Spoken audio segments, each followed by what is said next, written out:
آله وصحبه أجمعين.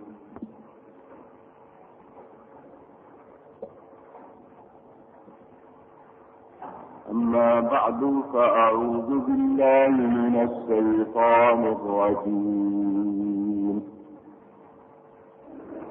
بسم الله الرحمن الرحيم.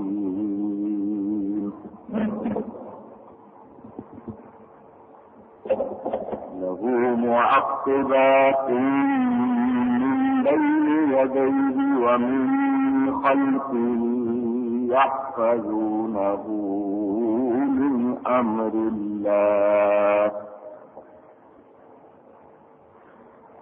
إن الله لا يغير ما بقوم حتى يغيروا ما بأنفسهم.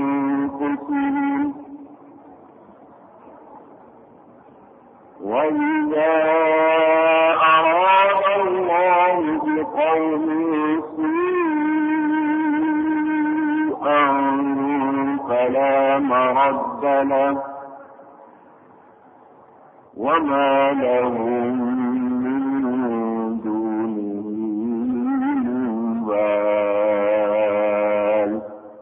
صدق الله العلي العظيم. درشی پڑھیے. اللهم صل على سيدنا ومولانا محمد معدن الجود والكرم وآله وصحبه وبارك وسلم. الصلاة والسلام عليك يا رسول الله. الصلاة والسلام عليك يا حبيب الله.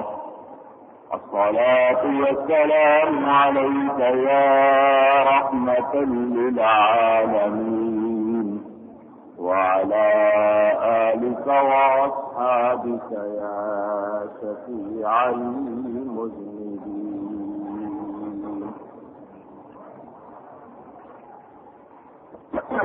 حمد و صلاۃ کے بعد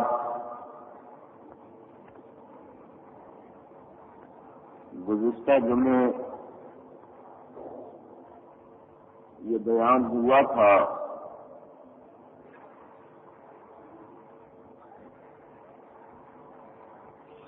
اللہ تعالی کی طرف سے انسان کی حفاظت کے لیے تبدیل ہونے والے بدلی والے فرشتے ہیں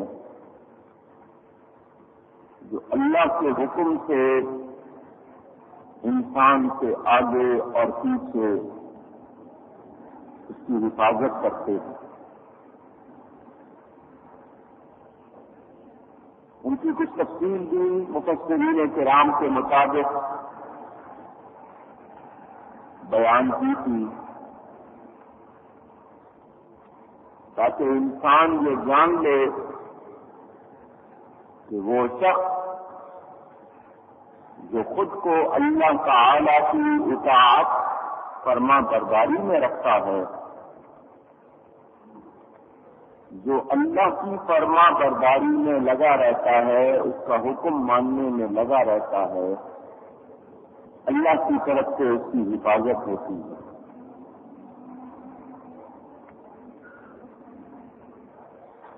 اور یہ حفاظت انسان کے لیے اللہ کی مہربانی ہے. اللہ تعالیٰ اپنے بندوں پر کس قدر مہربان ہے، وہ کسی کا برا نہیں چاہتا. اس کی شان ہے کہ وہ رحمان ہے، وہ رحیم ہے. اگر انسان اپنے آپ کو درست رکھے اور کوشش کرے کہ وہ اللہ تعالیٰ کے احکامات اور ہدایات پر عمل کرتا رہے تو اسے کوئی دشواری پیش نہیں آتا. ہاں کبھی کبھی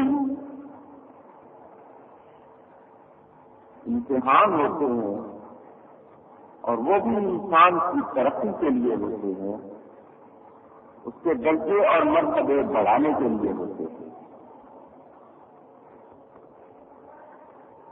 آپ لوگ دیکھتے ہیں کہ دنیا بھر میں کتنے انسان بچتے ہیں اور ان کا کیا حال ہے۔ یہاں ضروری سمجھتا ہوں کہ آپ کو یہ بھی بتا دیں کہ انسانیت، انسان ہونا یہ دوست کا نام نہیں ہے، کہ سب سے پہلے تک انسان کا ایک جسم ہے، اس کی ایک ساخت ہے، بناوٹ ہے، شیپ ہے۔ انسان ہونا اس کا نام نہیں ہے۔ اگر کسی نے صرف اسی کا نام انسان ہونا سمجھ لیا، یہ چیز تو جانوروں کے پاس تھی، آنکھیں ان کے پاس، کان ان کے پاس، ناک ان کے پاس، ہاتھ ان کے پاس، پاؤں ان کے پاس، جسم ان کے پاس۔ انسانیت اچھے اخلاق کا نام ہے، انسانیت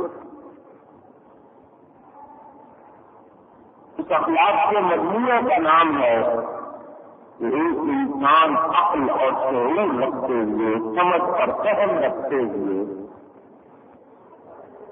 اپنے آپ کو سنوارتا ہے اور قرآن و سنت کے مطابق دنیا کو برتتا ہے۔ اس کا نام انسانیت ہے۔ زندگی تین قسم کی بتائی جاتی ہے۔ ایک طبعی زندگی ہے، طبیعت کے مطابق زندگی گزارنا، ایک عقلی زندگی ہے، عقل کے مطابق زندگی گزارنا، ایک ایمانی زندگی ہے، اسلام کے مطابق زندگی گزارنا۔ جب جہاں چاہے کھانا پینا، جس طرح جانور کی جب طبیعت آئی، جو چاہا کھا لیا، جو چاہا منہ مار لیا، جو چاہا کر لیا، طبیعت کے تقاضوں کے مطابق کیا، اس کا نام حیوانی زندگی ہے۔ عقل شامل ہوئی تو سوچا کہ میرے ارد گرد دوسرے لوگ بھی رہتے ہیں، ان کا بھی خیال کرنا شروع کر دیا، کب کھانا ہے کب نہیں کھانا، کتنا کھانا ہے کتنا نہیں کھانا، عقل کے مطابق عمل کرنا شروع کر دیا۔ اس کا نام عقلی زندگی ہے۔ اور جب عقل کی لگام شریعت کے ہاتھوں میں دے دی جائے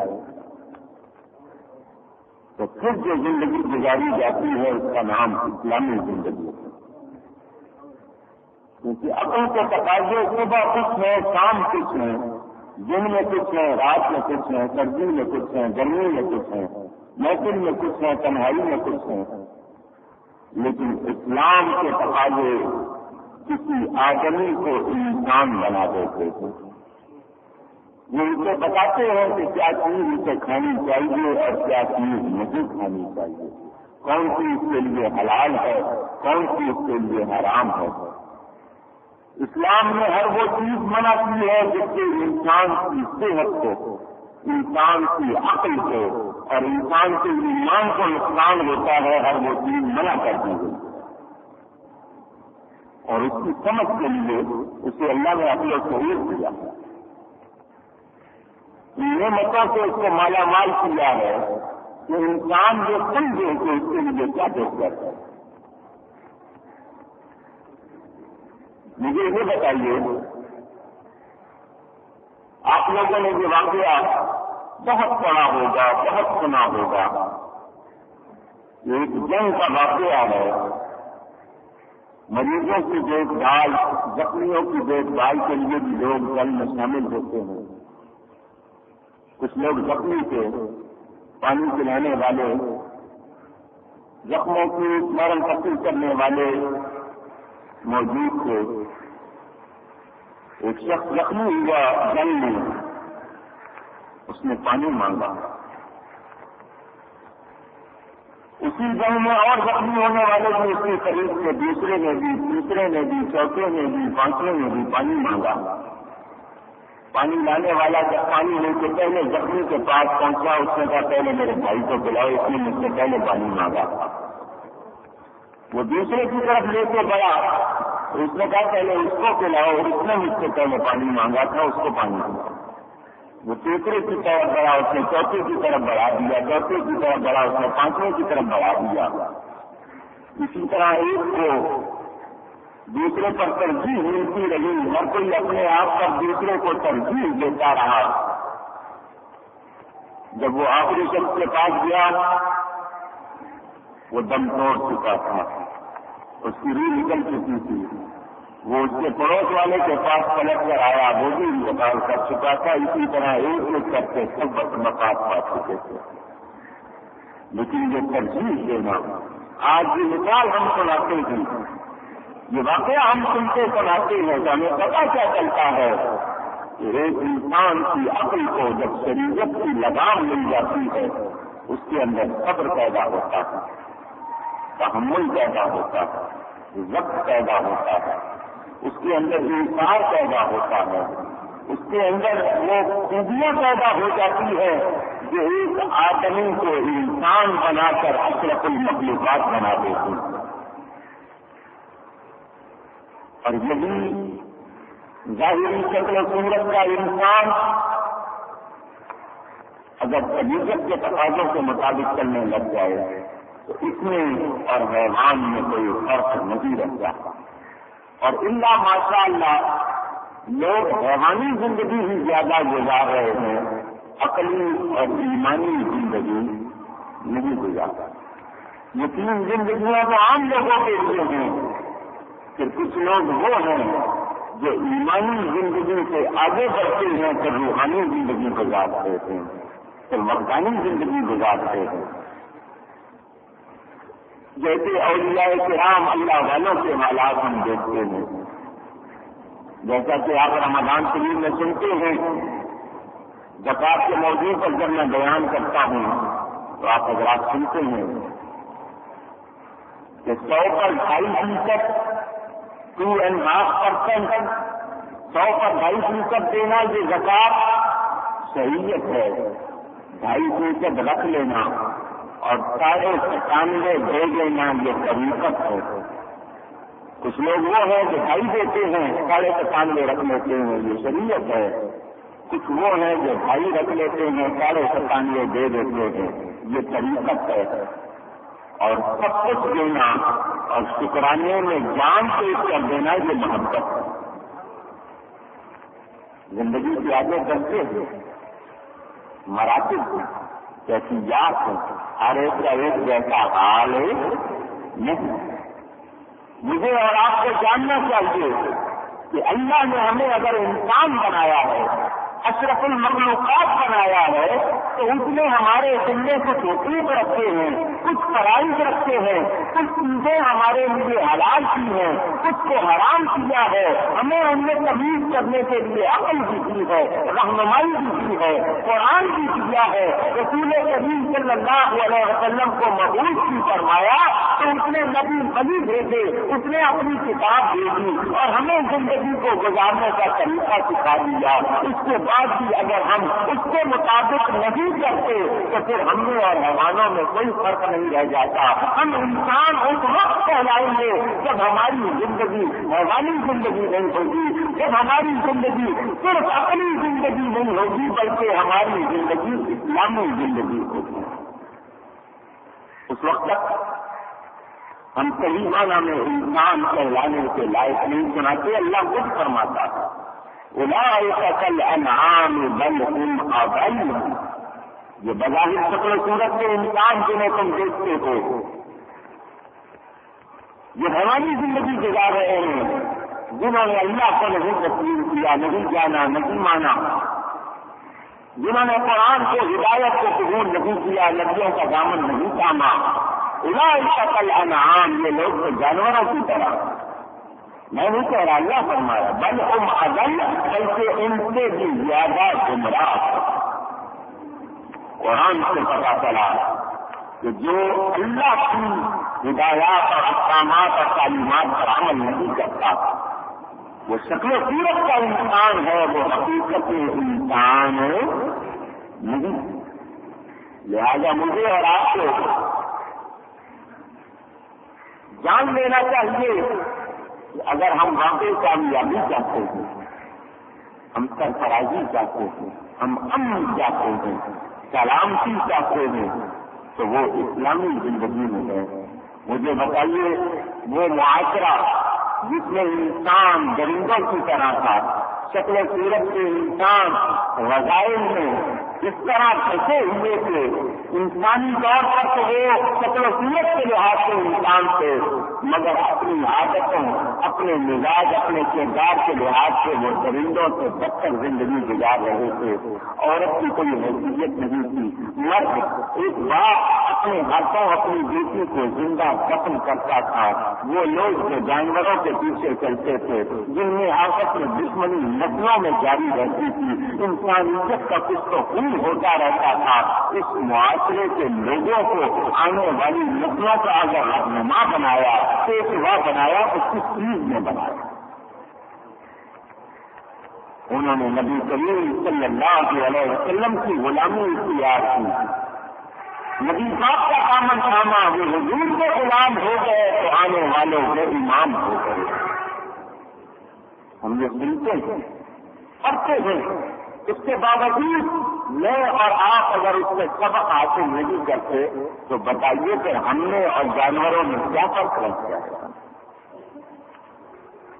ایک وہ وقت تھا کہ مسلمان جس کو پناہ دے دیتا تھا اس کے خلاف کی کوئی کارروائی برداشت نہیں کرتا تھا، اور آج مسلمان اپنے مسلمان بھائی کو بلا وجہ یہ گناہ مار رہا ہے، تو یہ انسانی زندگی نہیں، یہ ایمانی زندگی نہیں، یہ عقلی زندگی نہیں، یہ حیوانی زندگی ہے، یہ درندوں کی زندگی ہے کہ جب جس کو چاہا تیر مار کے کھا لیا، جس کو چاہا اپنے راستے سے ہٹا دیا۔ یہ عقلی زندگی نہیں، انسانی زندگی نہیں، یہ اسلامی زندگی نہیں۔ اللہ تعالیٰ نے ہمارے لیے جو زندگی کا تصور دیا، ہمیں جو دنیا برتنے کا طریقہ سکھایا، ہمیں وہ یاد رکھنا چاہیے۔ کبھی موضوع آئے گا تو انشاءاللہ اس پر تفصیل سے گفتگو کروں گا۔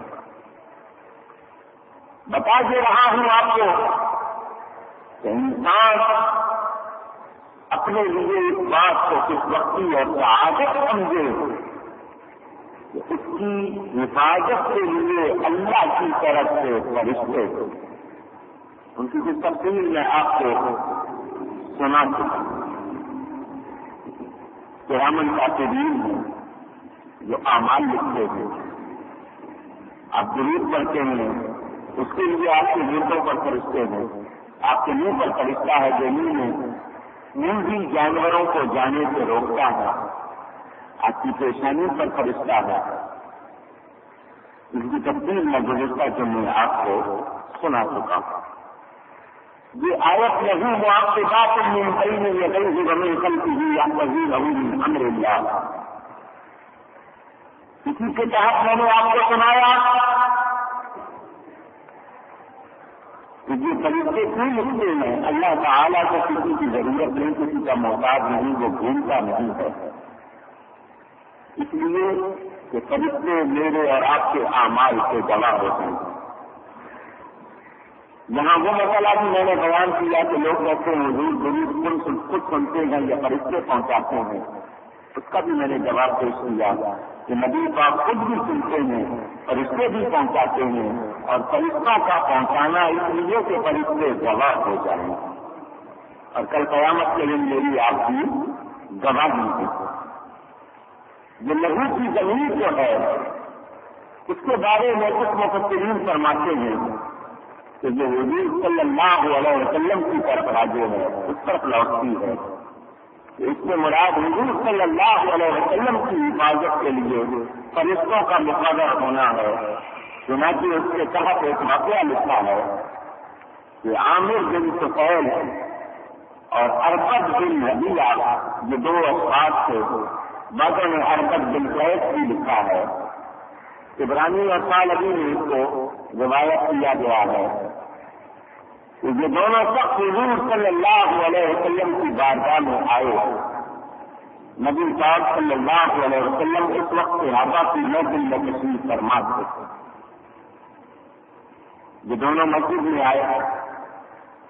یہ عامر جو تھا یہ ایک آنکھ والا تھا جس کو کانا کہتے تھے، کوکائے، ون آئی پرسن، آپ کی زبان میں اس کو کانا کہتے تھے، مگر ظاہری شکل کے لحاظ سے بہت حسین شمار ہوتا تھا، بڑا خوبصورت تھا کہ جب یہ آیا تو لوگوں کی نگاہ اس پر ہوئی تھی۔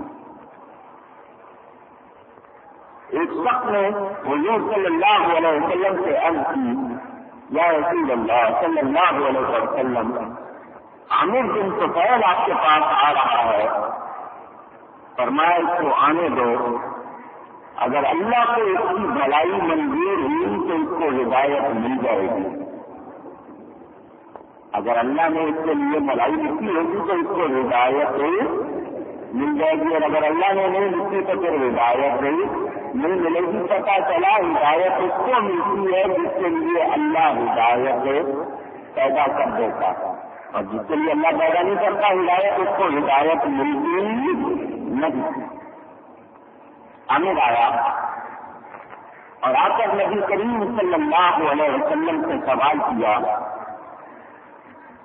کہ اگر میں مسلمان ہو جاؤں تو مجھے کیا ملے گا؟ حضور صلی اللہ علیہ وسلم نے فرمایا جس طرح باقی مسلمانوں کو نفع و نقصان ہوتا ہے اسی طرح تجھ کو بھی ہوگا، تیرے لیے کوئی خصوصی بات نہیں۔ جس طرح باقی مسلمانوں پر حقوق اور فرائض ہیں، کچھ ڈیوٹیاں ہیں، کچھ حق ہیں، کچھ رائٹس ہیں، تجھے بھی اسی طرح ملے گا، جو ان کا حق ہے وہ تیرا حق ہوگا، جو ان کی ڈیوٹی ہوگی وہ تیری ڈیوٹی ہوگی۔ کہنے لگا مایوس ہوا، وہ تو سمجھ رہا تھا کہ یہ مجھے کہہ دیں گے کہ یہ ہوگا اور وہ ہوگا، مجھے کچھ نہ کچھ لالچ دیں گے۔ کہنے لگا اچھا پھر ایسا کیجیے، یہ اعلان کر دیجیے کہ آپ کے بعد حکومت سلطنت مجھے ملے گی تو پھر میں مسلمان ہو جاتا ہوں۔ حضور صلی اللہ علیہ وسلم نے فرمایا میں اس کا کوئی اعلان نہیں کروں گا، اللہ جس طرح چاہے گا اس طرح ہوگا۔ حضور اللہ کی رضا میں راضی تھے نا، وہ تو رضا سے نکالا مقام پر تھے جس پر کوئی اور نہیں، اور میں جس طرح اللہ چاہے گا اس طرح ہوگا، کیونکہ حکومت مانگنے سے میں حکومت دوں گا نہیں۔ کہنے لگا اچھا پھر ایسا کریں، شہر والوں پر آپ حکومت کریں، خانہ بدوشوں پر مجھے حاکم بنا دیں۔ خانہ بدوش لوگ جن کی کوئی مستقل رہائش نہیں ہوتی، کبھی ادھر اور کبھی ادھر، ان پر مجھے حاکم بنا دیں اور شہریوں پر آپ حاکم رہیں۔ انہوں نے فرمایا ایسا بھی نہیں ہوگا، مسلمان تھوڑی ہونے آیا تھا، وہ تو لالچ کے تحت آیا۔ اس نے کہا میری کوئی بھی بات آپ نہیں مان رہے تو بتائیے مجھے کیا دیں گے آپ نے فرمایا میں تیرے ہاتھ میں اگر تو مسلمان ہو گیا تو گھوڑے کی لگامیں دوں گا جس پر تو بیٹھ کر جہاد کرے گا۔ گھوڑے کی لگام تیرے ہاتھ میں دے دوں گا جس گھوڑے پر بیٹھ کے تو اللہ کے لیے یاد کرے گا اللہ کی راہ میں۔ کہنے لگا گھوڑے تو میرے پاس بہت ہے، گھوڑوں کی مجھے کوئی کمی نہیں۔ جب اس نے یہ کہا تو پھر حضور صلی اللہ علیہ وسلم کو کہنے لگا ذرا ایک طرف آئے، میں آپ سے الگ کچھ باتیں کرنا چاہتا ہوں، ذرا الگ بھی نہیں۔ حضور صلی اللہ علیہ وسلم مجھ سے ساتھ ایک طرف ہو لیجیے۔ اس عامر نے اپنے ساتھی اربد سے جگہ دیا تھا کہ جب تم مجھے دیکھنا کہ میں رسول اللہ سے بات کر رہا ہوں گا اور بات کرتے کرتے میں ذرا تیز ہو جاؤں گا، جھگڑا کرنے لگوں گا تو تم فوراً آنا اور آ کر رسول اللہ پر حملہ کر دینا۔ یہ پلاننگ، یہ منصوبہ بندی یہ بنا کر آیا ہوا تھا۔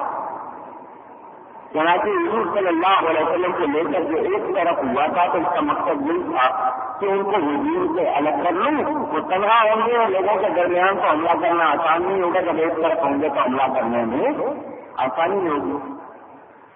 گفتگو شروع ہوئی، عامر جھگڑنے لگ گیا، جس طرح کو جھگڑالی طبیعت کا آدمی اونچی بولنا، لڑنے والی باتیں کرنا۔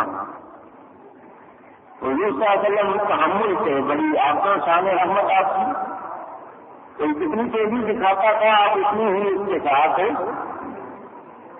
نرمی کرتے تھے۔ وہ جھگڑنے لگا اور حضور صلی اللہ علیہ وسلم نے آگے سے کوئی ایسا سخت جواب نہیں دیا تو وہ جھگڑتے جب پلٹا تو اربد حملے کے ارادے سے گھوم کر حضور صلی اللہ علیہ وسلم کے پیچھے آیا اور تلوار سے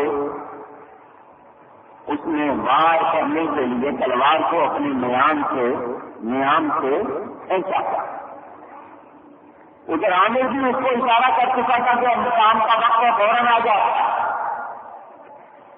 حضور صلی اللہ علیہ وسلم نے دیکھا، جب دیکھا تو اس کی تلوار وہی گر گئی اور میان سے باہر نکلی۔ دیکھنے کی دیر سے نہیں لگتا جیسے کسی نے تالا لگا دیا، باقی باہر نکلتی لاک لگ گیا اس کو۔ حضور صلی اللہ علیہ وسلم ان کی حالت جانتے تھے، سب کچھ جانتے تھے، پہلے سے کیوں نہیں کر دیا، اگر پہلے سے کر دیتے تو پھر ان کے لیے دعا کرنے کی گنجائش نہ رہتی، ان سے کارروائی کرنے کی کوئی گنجائش نہ رہتی۔ حضور صلی اللہ علیہ وسلم نے اسی وقت اللہ سے دعا کی، اے اللہ جس طرح چاہے کہ ان لوگوں کے لیے میری طرف سے ان کا کام تمام کر دے، اور اللہ جس طرح کی چاہے میری طرف سے ان کا کام تمام کر دے، مجھے ان کے لیے کتنا کرنا پڑے جس طرح تو چاہے تو یہ لوگ کس طرح مجھے دھوکے سے قتل کرنے آئے ان کا معاملہ میں میرے سپورٹ کرتا ہوں، یا اللہ تم جس طرح چاہے ان سے بدلا لے لو۔ حضور صلی اللہ علیہ وسلم نے اس طرح فرمایا، دونوں نے حضور صلی اللہ علیہ وسلم کی اس بات کو سن لیا اور کافر اچھی طرح جانتے تھے کہ ہوتا وہی ہے جو اس نبی کی زبان سے نکل جاتا ہے۔ حالانکہ مانتے نہیں تھے مگر اتنی بات ان کو بھی معلوم تھی جو یہ نبی کہہ دیتا ہے ہوتا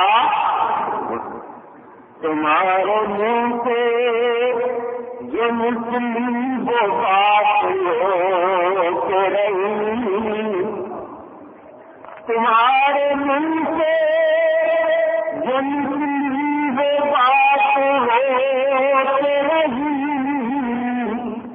جو دن کو کہہ دیا سب تو رات ہو رہی۔ اللہ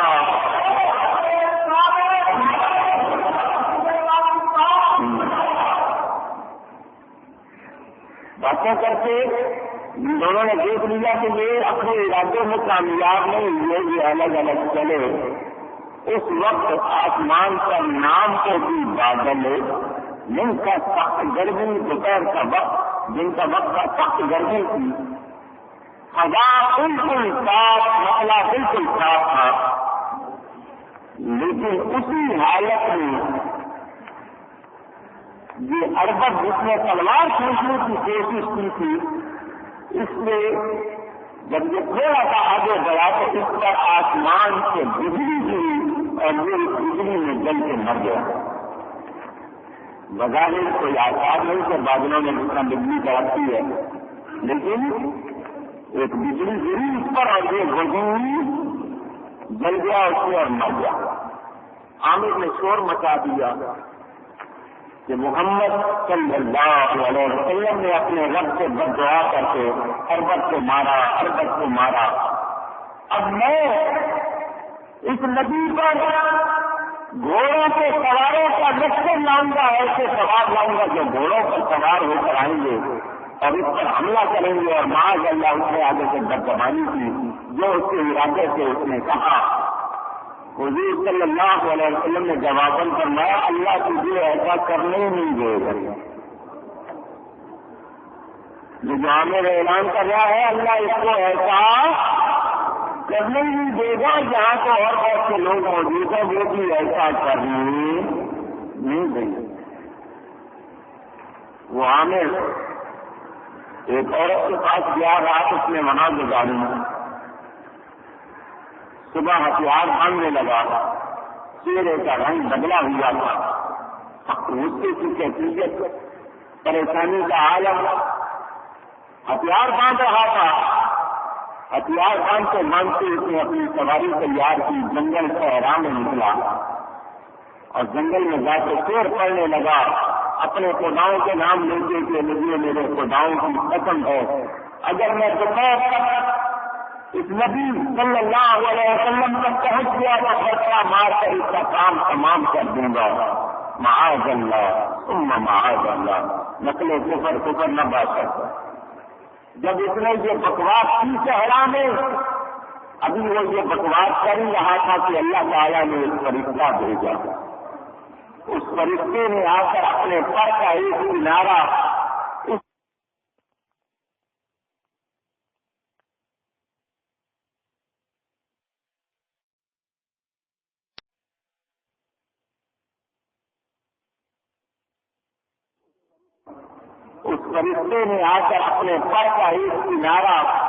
اس سے ایک جھپٹ ایک لپٹ اس کو ماری، وہ ٹکرا کے گر پڑا اور یہ واپس کسی عورت کے پاس آ گیا جہاں سے یہ رات گزار کے چلا تھا. کیونکہ اس کو اس جھپٹ کی وجہ سے بڑی تکلیف تھی. اس کے زانوں پر گھٹنے کے پاس ایک گنتی نکلی، جس طرح تعاون پلیٹ کے مریض سے نکلتی ہے، اور یہ اسی سے تباہ ہو گیا اور وہیں مر گیا. مفسرین فرماتے ہیں ان لوگوں نے جب یہ کہا اس وقت یہ آیت اتری لہو معاقبات من بین یدیہ ومن خلفہ یحفظونہ من امر اللہ کہ اے کافروں تم لوگ سوچتے ہو کہ تم لوگ شاید میرے نبی کو بھی نقصان پہنچا دو گے، ان چیز سے حفاظت کے لیے تو اللہ کی طرف سے فرشتے مقرر ہے. جن مفسرین نے اس واقعے کو لکھا ہے انہوں نے یہ بھی بیان فرمایا کہ اس کی زمین نبی پاک کی طرف لوٹتی ہے اور اس سے مراد انسان بھی ہے، مومنین بھی ہیں. تو یوں سمجھو اصل میں تو حفاظت نبی کی ہو رہی ہے، نبی کی برکت سے نبی کے غلاموں کی ہو رہی ہے، انہیں کی برکت سے ہماری بھی حفاظت ہو رہی. اور میں نے آپ کو بتایا کہ جب کوئی انسان اللہ تعالیٰ کی پیروی یعنی اللہ کی فرما برداری سے چھوڑ دیتا ہے، اس کے احکام پر عمل کرنا چھوڑ دیتا ہے، اللہ تعالیٰ ناراض ہو جائے تو پھر یہ فرشتے جو مقرر ہیں یہ ہٹا لیے جاتے تھے، یہ فرشتے اٹھا لیے جاتے تھے، پھر یہ حفاظت نہیں کرتے اور پھر جو بھی وار کرے پھر وہ بندے کو پہنچتا ہے. اور اگر یہ فرشتے حفاظت کرتے رہے تو یہ کتنی مشکلوں سے انسان کو بچاتے ہیں. مجھے اور آپ کو پتا چل گیا. اب اس کے بعد کہ ہم اگر خود کو درست نہ کریں، خود کو نہ سنواریں تو بتائیے کہ اس میں ہمارا نقصان ہے یا نہیں. ہمیں سوچنا چاہیے، غور کرنا چاہیے، سمجھنا چاہیے. ہم لوگ اپنی تباہی سے خود ڈرتے ہو گئے اور ہم نے پرواہ چھوڑ. یہاں ایک بات اور بھی عرض کرتی وہ یہ کہ جس انسان کا یقین پختہ ہے، جس کا یقین کامل ہے، وہ کبھی بھی دشمنوں سے گھبراتا نہیں. وہ تلواروں کے سائے میں بھی نماز پڑھ کے دکھائے گا، وہ تلواروں کے سائے میں بھی کلمہ حق کر کے دکھائے گا. وہ کسی حالت میں بھی پریشان نہیں، اس کا یقین اس کو ڈاوا ڈول نہیں ہونے دے گا. اور جس انسان کا یقین پختہ نہیں ہے وہ فرشتوں کے ہجوم کے درمیان بھی گھبراتا ہی رہے گا، کبھی وہ فائدہ حاصل نہیں کر سکتا. میرے دوستوں اور بزرگوں، مجھے اور آپ کو جاننا چاہیے، سمجھنا چاہیے کہ ہم لوگ اگر اللہ تعالیٰ کے معاملے میں کسی بد یقینی یا بے یقینی کے شکار ہیں تو اس سے ہم اللہ کا کوئی نقصان نہیں کر رہے، اپنا ہی نقصان کر رہے، اور ہمیں ہرگز ایسا کرنا نہیں چاہیے۔ اللہ تعالیٰ کے معاملے میں شک شبے کا تعلق نہیں ہونا چاہیے، اور مومن وہ ہوتا ہے جس کو یقین شامل ہوتا ہے، جس کے یقین میں کوئی شک شبے کی گنجائش نہیں ہوتی، اور جس کے یقین میں شک شبہ باقی ہے وہ اپنے آپ کو پورا مومن نہ سمجھے، کیونکہ ایمان سے یقین کامل کا نام ہے۔ امن میں آ جانا، یقین کامل اختیار کر لینا۔ بے یقینی خوف پیدا کرتی ہے، یقین تو خوف کو دور کر دیتا ہے۔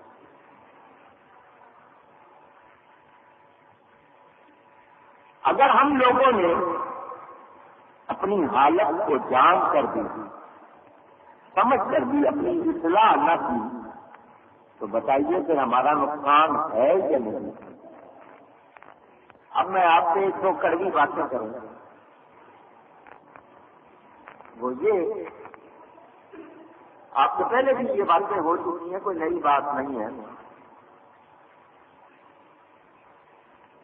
پاکستان بننے سے پہلے کے حالات یاد کیجیے۔ مسلمانوں کے پاس اتنی دولت نہیں تھی، صحیح کہہ رہا ہوں؟ اس مسجد میں اس وقت خاصے لوگ وہ بیٹھے ہیں، پاکستان دل کے سامنے بنا، اگر وہ تحریک میں عملی طور پر شامل نہیں تھے، باقی حالات تو انہوں نے دیکھے نا۔ مجھے بتائیے، کیا مسلمان اتنی دولت رکھتے تھے؟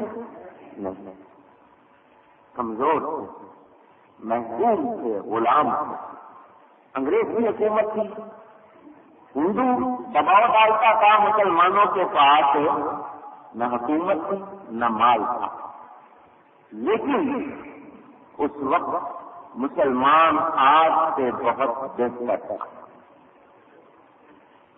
نماز کے وقت سب نماز پڑھتے تھے، رمضان میں سب روزہ رکھتے تھے، عورتیں باپردہ ہوتی تھی، شرم و حیا والی ہوتی تھی، ننگی بازاروں میں نہیں پھرتی تھی۔ ننگی بازاروں میں پھرنے کا مطلب یہ کہ اپنے جسم کو دکھانا، کہ اگر برقع نہیں بھی اوڑھنا یا چادر نہیں بھی لینا، مگر جسم کی نمائش کرنا، یہ ایسا کوئی سلسلہ مسلمان عورت کے ساتھ ہے نہیں۔ سروں کو ڈھانکتے تھے نوجوان بھی۔ مسلمانوں میں شرم و حیا تھی، مسجدوں کا احترام تھا، قرآن کا احترام تھا، علماء کا احترام تھا۔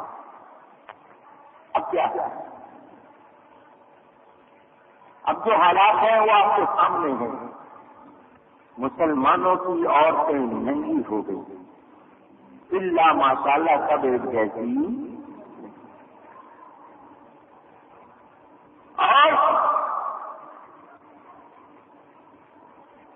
ساحلوں پر، ہوٹلوں میں، جوا خانوں میں اکثریت مسلمانوں کی ہوتی تھی، ہاں وہ پاکستان ہو یا بیرون ملک کی دنیا میں۔ مسلمانوں کے ملک میں اور جوا خانہ، مسلمانوں کا ملک اور شراب خانہ، مسلمانوں کا ملک اور ناچ گانے کی جگہ، ان کا تصور پاکستان بننے سے پہلے مسلمانوں کے ہاں بتا دیجیے، جن کو پتا ہے وہ بولے ضرور نہیں تھا۔ محرم کا جلوس نکلتا تھا، لکھنؤ میں نکلتا تھا، دوسرے مقام پر جہاں کہیں نکلتا تھا اس میں ہندو بھی شامل ہو جاتے تھے، لیکن وہ جلوس حضرت امام حسین کی یاد میں محبت سے نکلتا تھا، لڑنے مرنے کے لیے نہیں نکلتا تھا۔ میلاد النبی سے جلوس نکلتا تھا، محبت کے لیے نکلتا تھا، کسی لڑائی کے لیے نہیں نکلتا۔ تہوار منائے جاتے تھے، ان میں تقدیس تھی۔ اب کیا ہے؟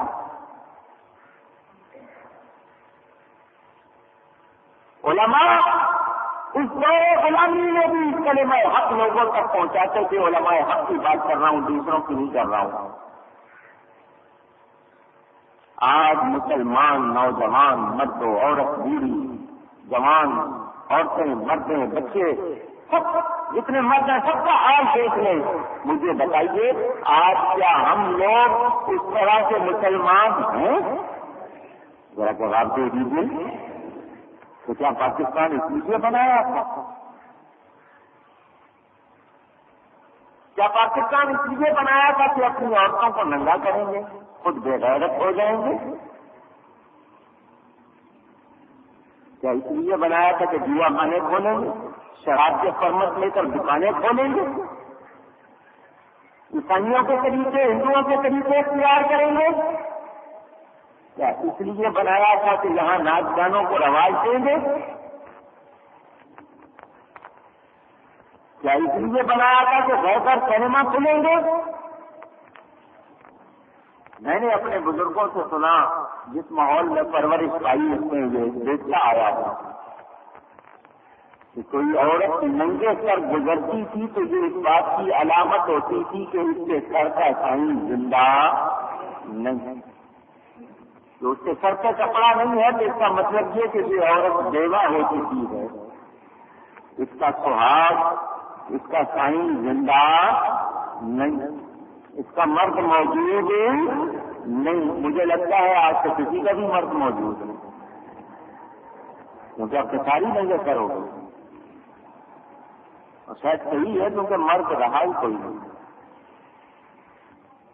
اب مرد رہا ہی کوئی نہیں. نہ بوڑھوں کا احترام, نہ چھوٹوں پر شفقت, نہ ساتھیوں کے ساتھ محبت, نہ عورتوں کو شرم و حیا, نہ ماؤں نہ اولاد میں کوئی لحاظ, کوئی شرم. معاشرہ تباہ ہو گیا. مجھے اور آپ کو اگر یاد نہیں رہا تو یہ علماء صبح و شام تقریریں کرتے ہیں, کتابیں چھپتی ہیں, تبلیغ ہوتی ہے, ہم کو سنایا جاتا ہے, سننے کے بعد بھی ہم کو سمجھ نہیں آتی, اس کے باوجود ہم سمجھتے ہیں ہم پر رحمت ہوگی. نہیں, انہیں اللہ کیا فرماتا تھا. یہ میں نے بنیاد قائم کی کہ دور غلامی سے آزادی میں آنے والے میرے دوستوں اور بزرگوں, پاکستان بننے سے پہلے مسلمان کس حالت میں تھے میں اور آپ اچھی طرح جانتے ہیں. سنتے ہیں, کچھ لوگوں نے آنکھوں سے دیکھا, کچھ نے سنا. اس کے باوجود ہم لوگوں نے سبق اور عبرت حاصل نہیں کی, کوشش نہیں کی اپنے آپ کو سدھارنے کی, سنوارنے کی. پاکستان کو اس لیے بنایا تھا کہ جہاں اسلام کے مطابق آزادانہ زندگی بسر کریں گے, انگریز اور ہندو کی غلامی نہیں ہوگی بلکہ اسلام کے قانون کے مطابق زندگی بسر کی جائے گی. ہم لوگوں نے تو یہ سوچا تھا کہ اتنی قربانیاں دے کر جو یہ وطن حاصل کیا جا رہا ہے, اس وطن میں شریعت کا بول بالا ہوگا. صبح ہوگی تو اسلام کے مطابق, شام ہوگی تو اسلام کے مطابق, دن چڑھے گا تو اسلام کے مطابق. کوئی کسی پر ظلم نہیں کرے گا, کوئی کسی پر زیادتی نہیں کرے گا, امن ہوگا, سلامتی ہوگی. لیکن یہ پاکستان بنا, جسم آزاد ہو گئے, مال مل گیا, مگر جسموں کو آزاد کرانے والوں نے اپنے آپ کو ایمان اور اسلام سے بھی آزاد کروا دیا. اسی ملک میں اسلام کے خلاف نعرے لگے, اسی ملک میں عورتوں نے قرآن اور سنت کے احکامات کے خلاف جلوس نکالے, اسی ملک میں حکومت نے اسلام کے خلاف بکواس کی, عورتوں کی حکومت قائم کی, اور انہوں نے یہاں تک کہا کہ اسلام کی سزائیں وحشیانہ ہیں, اور شریعت کے خلاف فلم کھلا ریڈیو ٹیلی ویژن اور جگہ جگہ پر جاتے ہی اخبارات میں مضامین چھپے. یہ ساری بکواس اسی ملک میں ہوئی یا نہیں ہوئی؟ اسی ملک میں شریعت کے قانون کے بجائے انگریز کا قانون چل رہا ہے یا نہیں چل رہا؟ اسی ملک میں قانونی طور پر دفتروں کے ملازمین پر ٹائی پہننا لازمی ہے یا نہیں ہے؟ ان سے پوچھو، پاکستان بنانے والوں کا پاکستان اس لیے بنایا تھا کہ لوگوں کو ٹائی پہنواؤ گے؟ عیسائیوں کا وہ طریقہ کہ صلیب کا نشان، حالانکہ وہ فیشن میں آئی ہوئی ہے، مانتا ہوں کہ وہ فیشن کے طور پر پہنی جا رہی ہے، لیکن عیسائیوں کے نزدیک تو وہ صلیب کا نشان ہے۔ وہ کراس نہیں پہنتے تو ٹائی لگاتے ہیں، اور آپ نے اس کو لازمی کر دیا کہ جو ٹائی نہ پہن کے آئے وہ آپ اس کے قوانین کے مطابق نہیں ہے۔ شرم کی بات ہے۔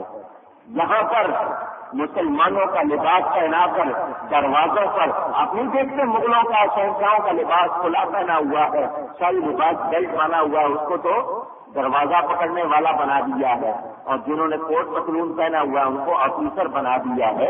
یہ پاکستان میں اسلامی لباس کی، اسلامی شعائر کی، کتاب اللہ کی، شریعت و سنت کی توحید ہو رہی ہے، توہین ہو رہی ہے، تو کیا پاکستان اس لیے بنایا تھا؟ آج وزیر یہ کہے کہ جس نے ناچ گانا نہیں دیکھنا وہ ٹیلی ویژن بند کرتے، تو کیا پاکستان اس لیے بنایا تھا؟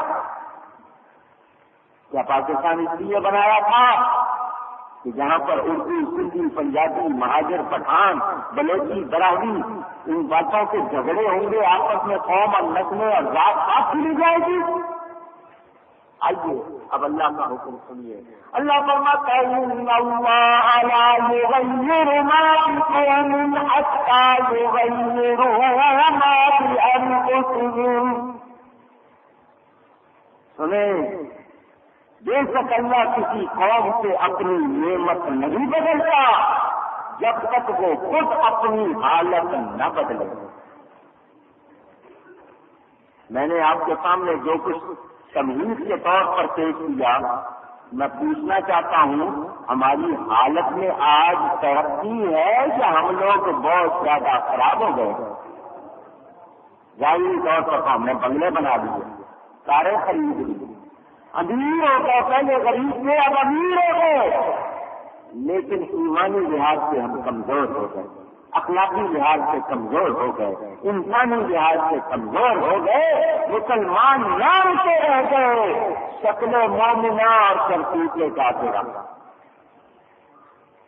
مجھے بتائیے پاکستان میں کیا کچھ نہیں ہو رہا؟ اس مسلمانوں کی عظیم مملکت میں کیا کچھ نہیں ہو رہا؟ کیا اس لیے پاکستان بنایا تھا؟ پوچھ رہا ہوں آپ سے، پھر ہم کہاں ہیں؟ ہمیں کب ہوش آئے گی؟ اللہ فرماتا ہے میں اس قوم سے اپنی نعمت کو نہیں بدلتا جب تک وہ اپنی حالت خود نہیں بدلتی۔ آج ہم پر وہ مہربانی نہیں ہے تو کیوں؟ جب 65 کو جنگ ہوئی تھی تو ہندو بھی کہتے تھے اے پاکستانیوں یہ بتاؤ یہ ہرے کپڑوں والی ریجیمنٹ کون سی ہے، یہ سفید کپڑوں والی فوجیں کون سی ہے جو اچانک کہیں آگے آ جاتی ہیں اور ہم پر حملہ کر دیتی ہیں؟ پھر 71 میں جنگ ہوئی تھی، اس وقت مسلمان 93,000 نے کیوں ابھی آزاد دیے تھے؟ اور آج ہمیں اللہ کی مدد کیوں نہیں مل رہی ہے؟ اس لیے کہ ہم لوگوں نے اپنی حالت ایسی کر لی کہ اب اللہ کی نعمت ہمیں ہاتھ سے لے نہیں۔ آج کراچی کے حالات سے سب پریشان ہے، ہر عورت، ہر مرد، ہر بوڑھا، ہر جوان، ہر بچہ پریشان ہے، گھر سے نکلتے ہوئے ڈرتا ہے پتہ نہیں واپس آؤں گا یا نہیں آؤں گا۔ آج جمعے کا دن ہے، مسجدوں میں نمازی کم ہو گئے، خوف نے ان کو گھر میں روک لیا۔ محفلوں میں آنے سے لوگ رک گئے، دینی محافل مجالس میں جانے سے رک گئے، ضرورت کے تحت کوئی مجبوراً نکلتا ہے، ورنہ شام کے بعد لوگوں نے گھروں سے نکلنا چھوڑ دیا۔ یہ خوف آ گیا، دعائیں ہو رہی ہیں، اثر نہیں ہو رہا، اس لیے کہ ہم نے پہلے اپنی حالت کو بدلنے کا ارادہ نہیں۔ توبہ تو کرے، امن کی دعائیں کرنے سے پہلے بدعمالیوں سے توبہ تو کرے، مگر ہمیں اس کی فرصت نہیں۔ ہم تو کہتے ہیں ارے یہ تو حکومت کا مسئلہ 4 دن میں ٹھیک ہو جائے گا، بھلے سے وہ وقت گزر جائے اور پھر ہمیں دوبارہ وقت مہلت نہ ملے۔ ہم اس مہلت کو ناجائز سمجھتے ہوئے اس سے ناجائز فائدہ اٹھا رہے ہیں، ہمیں ہوش نہیں آئی، ہم نے ابھی تک ہوش نہیں کی، دین کو سمجھنے کی کوشش نہیں کی، اپنی ذمہ داری کو سمجھنے کی کوشش نہیں کی، ہم نے نہیں جانا کہ ہماری ذمہ داری کیا ہے، بھولے بیٹھے ہیں کہ شاید کوئی غیبی مدد اچانک آئے گی، یوں ہو جائے گا وہاں ہو جائے گا۔ بلم باور بنی اسرائیل کا وہ مشہور شخص جس کا واقعہ تو بہت لمبا ہے، مختصراً سنا دوں کہ اس کو ابن آدم یاد تھا، بڑا نیک آدمی تھا اور اس کے بارے میں مشہور تھا کہ جو دعا وہ کرتا ہے وہ دعا قبول ہو جاتی ہے، اس کے بارے میں یہ مشہور تھا، ابن آدم یاد تھا، جو دعا وہ کرتا ہے وہ دعا قبول ہو جاتی ہے۔ بڑا عابد و زاہد شخص تھا جس نے کبھی کوئی گناہ نہیں کیا تھا۔ حضرت موسیٰ علیہ السلام اس بستی پر جس بستی میں یہ بلم باور رہتا تھا اس بستی کی طرف آئے، لوگوں کو دعوت کی ایمان کی کہ ایمان قبول کرو ورنہ تم تباہ کر دیے جاؤ گے۔ سارے لوگ جمع ہو کے بلم باور کے پاس گئے اور جا کر اس کو کہا کہ یہ موسیٰ ہم پر لشکر لے کر آ رہے ہیں، تم ان کے لیے بد دعا کرو ورنہ ہم تباہ ہو جائیں گے۔ بلم باور نے کہا وہ اللہ کے نبی ہیں، میں ان کے خلاف دعا نہیں کر سکتا۔ تو اللہ کے نبی ہیں، بڑی شان والے ہیں، اللہ کے پیارے ہیں، ان کے خلاف کیسے بددعا کروں؟ قوم نے کہا بلم باور تو نے اگر بددعا نہیں کی ان کے خلاف تو وہ ہمیں تباہ کر دیں گے۔ بلم باور نے کہا مجھے مہلت دو، میں سوچتا ہوں دیکھتا ہوں۔ اس نے دیکھا تو قدرت کی طرف سے اس کو یہی اشارے ملے کہ اللہ کے نبی ہیں اور ان کے خلاف کسی قسم کی کوئی کارروائی ہو سکتی نہیں۔ صبح اس نے انکار کر دیا، قوم نے زیور جمع کیا، مال جمع کیا، اس کی قدموں پہ ڈھیر لگا دیا کہ لے یہ سارا مال تیرا، ہم تجھے سب کچھ دیتے ہیں، جو بھی چاہے گا وہ ہوگا، بس دعا کر دے ورنہ ہم تباہ ہو جائیں گے۔ مال کے لالچ میں آ گیا، دنیا کے لالچ میں آ گیا، قوم کو ساتھ لیا اور دعا کرنے کے لیے پہاڑ کی چوٹی پر جانے لگا۔ سب لوگ ساتھ تھے، رستے میں اس نے بار بار دیکھا کہ اس کو فرشتے روکتے ہیں مگر اس کی سمجھ میں بات نہیں آئی، اس نے عبرت حاصل نہیں کی، دنیا کا لالچ اس کے دماغ پہ سوار ہو گیا، اس نے دنیا کو اختیار کر لیا۔ جب یہ چوٹی پر پہنچا اور اس نے بددعا کے لیے ہاتھ اٹھائے اس کو ابن آدم بھول گیا، تو ابن آدم یاد نہیں رہا۔ اب دعا کرتا تھا موسیٰ علیہ السلام کے خلاف تو بجائے موسیٰ علیہ السلام کے خلاف منہ سے دعا نکلنے سے خود اپنی قوم کے خلاف دعا نکل جاتی، اپنی قوم کے خلاف دعا کرتا تھا بجائے اس سے موسیٰ علیہ السلام کے خلاف کرے۔ وہ لوگ کہتے تو ہمیں بد دعا دے رہا ہے، کہتا